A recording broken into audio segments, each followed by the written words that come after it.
What's up, you guys? It's Matt here. Welcome back to another video. I want to talk to you guys about my stock portfolio. And mainly, I want to go over my dividends and where my journey has led me to as of right now. I started this journey, I believe it was in October, I want to say. Um, it might have been a little bit later than that, but I did start it last year. And as I was getting to the end of last year, I was excited from where I was. I think I was at like 15,000 or something like that. I'll have to go back to those videos to check. But the journey has just been amazing, and how much I've been able to invest into my dividend portfolio has been great as well. Um, the journey that we're going through is trying to get to a payout of $1,000 per month. And then obviously moving up to a level of $2,000, $3,000, and just be able to consistently invest more into my dividend portfolio and be able to have money work for me. Have my money that I make in my time of doing everything that I'm doing, all my passive income sources, to just work for me rather than me work for my money. That's the goal of a lot of people. And the difficult part is the build-up process. When you start out with just $100 in your Robinhood account compared to someone that has $10,000 or $100,000, it doesn't feel great, right? You know that the process is going to be long, but as long as you stick to it, you now have your money working for you in the end. Even though it seems like you're only gaining maybe 5% of what you have, 5% is better than no percent. Because what people would essentially do with that $100 is they would go and buy some sneakers or a t-shirt, or maybe they would just buy some new technology that'll break down in a couple of months, or that will be outdated in 6 months. Like, this is kind of where we stand, and my journey. My goal is to get to about $300,000 to pay me out 1,000 per month. So, with that being said, let's talk about my dividend portfolio and where it is. Guys, hit the like button, hit that subscribe button, hit the notification bell for more of these videos. Also, make sure you check out any of the links down below if you guys want to start your journey yourself. You can open up a Robinhood account, open up a Webull account, open up any brokerage account, and start that journey yourself. I think Robinhood is honestly one of the best to track dividends and pay out dividends, and being able to look at that in a better light. I feel like it's a great platform to do so. So if you want to use my link down there, it would be great. Feel free to do so. Um, but my journey hasn't really been super long. Again, I think it was October of 2023 that I did start. And we're going to go through that now. Where my dividend portfolio stands at the time of recording this video, which is 11:34 a.m.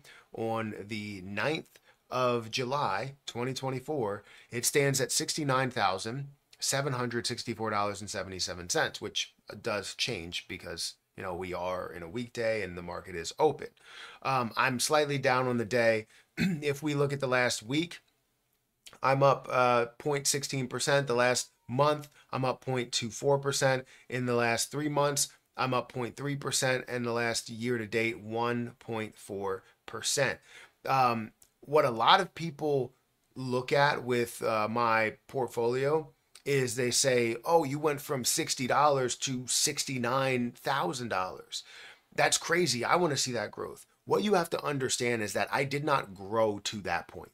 Throughout the last year, year to date, which, well, this hasn't been a year, but year to date, I've gained $980. And that's it. Everything else was added into it, and I have the luxury of being able to add that much money into it, and that's why I'm happy with what I do have here, and I'm also happy with a 1% gain. But some people would say, oh, well, you need to gain like 5, 6, 7, 8% in order to catch up with the market, in order to catch up with the S&P 500, and you're probably not wrong, right?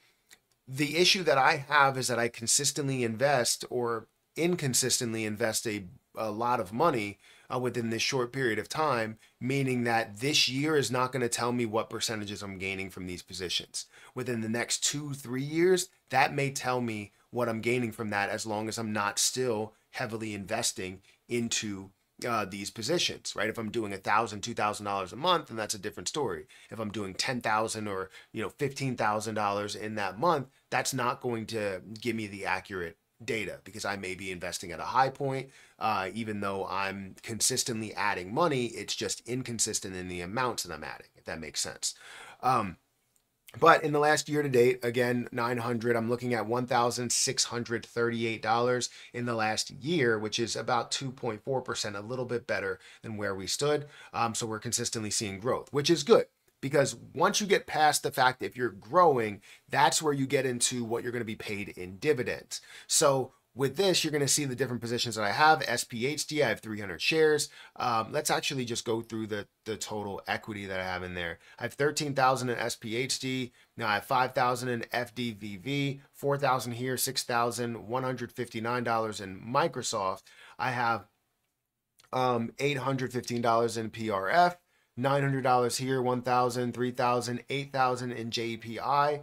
I have 5,000 in ticker symbol O, and then 11,000 in SCHD, as well as 8,000 in DHS. Now, there's only a few positions, I think 4 positions that I get paid monthly on.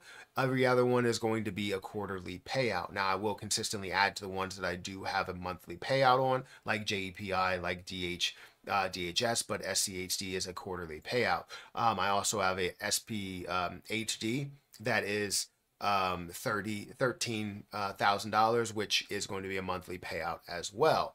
Now, if we go into my dividend portfolio, right, let's actually look at back here. It was in October. Again, I only had like $60 that I invested into this play or into this portfolio. That's where I started my journey. And it's been less than a year, and I've been able to I've had the luxury to be able to invest, a good 70, 60 something $1,000 into here, right? Let's just say it's $67,000 into this since I started this dividend portfolio. But if we go into my dividend tracker, my dividend tracker shows that I have $61,000 that's in here because I didn't add the new amounts that I put in there. But in the last month, I was paid out $349.36. And this was actually a quarterly payout. So this is pretty good. I was happy with that. And the standard amount that I'm going to get per month is about $133.16, which means that I am officially over the $100 per month threshold right now. And I want to be able to gather more to get me over $100,000 and $200,000, $300,000, and so on and so forth. But that's going to take some time to get to because I don't think I'm going to be heavily investing like I was this past year or however many months it's been. I want to be consistently investing. So knowing that I'm investing $3,000 at the end of the month or $1,000 at the end of the month, like that's what I'm going to do is consistently invest rather than inconsistently invest so that my percentages look a little bit better than, what they've looked because I've been able to invest a boatload over the last couple of months. But you can see here that my average amount, this is the projected amount, will be $401, and it's probably going to be a little bit more because we're talking about another $9,000 or $8,000 over where we stand. So it should be maybe, let's say, $450, and my overall amount should be closer to $150 there monthly because I did invest a boatload more into here, which is no, not here. I want to say it's SCHD. No. One of the, I think it's JEPI. Yes, JEPI is one that I invested a lot more money into. So we'll get that situated in the next couple of days. But the point is that my goal for this is to be able to gain, $12,000 per year. Right now it's sitting at a level of about $2,000 per year. And once I get to $12,000, that will give me the average of $1,000 per month. That's my goal. And a lot of these positions are going to be, I'm going to heavily invest way more into some of these positions, get these balances up to $20,000, $30,000, maybe even $50,000. But that's in due time, right? I want the dividends to be reinvested. I want to add to the pot and I want to make my money work for me. But in a matter of, 1, 2, 3, 4, 5, 6, 7, 8, 8 months, we've been able to not only grow this by $2,000, but also add a good $67,000 in there. Now, I don't recommend that you spend all your money to do so. I think you can take your time and get there within the years. 5 years from now, you can get to $50,000. You can get to $100,000. Whatever your goal is, set a realistic goal. But I did it by percentage. So my percentages were a little bit higher over the last couple of months. So I've been able to throw a lot of money into there. But as I saw more money coming in the door, I had to kind of not change the percentage, but change how much I was invested based on what my percentage breakdown was. Does that make sense? But anyways, this is where I stand right now. Gain of $2,000 over the last full year, 12 months. And, over the last year to date, which has been a good 7 months. I feel like it's more months than that, but either way, it's been a while. I've been able to gain quite a bit, and I'm happy with that. So again, we're on our journey to this goal of $100,000 of $1,000 per month. Multiple goals in place.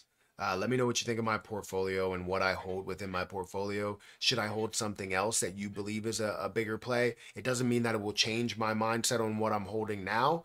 You just may open my eyes to maybe another position as long as it does have the growth potential. You're looking at over the last maybe 5-10 years that the average growth is like 8% or something like that.